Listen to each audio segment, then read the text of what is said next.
Welcome to the Slop Temple. We pray this video helps. In this video, I will show you how to change the code on your Zowill door lock.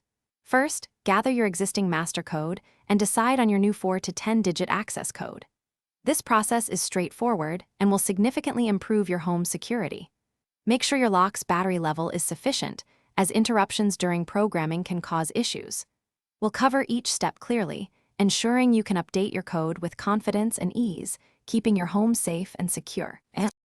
To begin, locate the program button on the interior side of your Zowill door lock. Press this button once.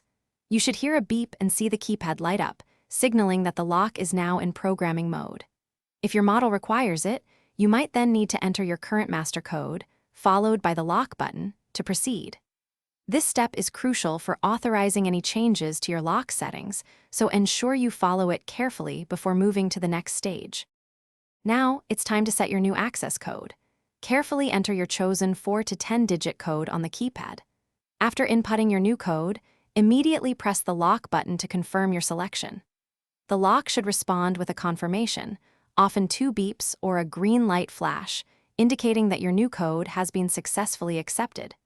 Remember to choose a code that is easy for you to remember but difficult for others to guess, enhancing your security. Finally, it's essential to test your new code. Close your door and enter your newly programmed code, followed by the lock button. Confirm that the door unlocks as expected. Also, try your old code to ensure it no longer grants access, confirming the change. If your new code doesn't work, don't worry.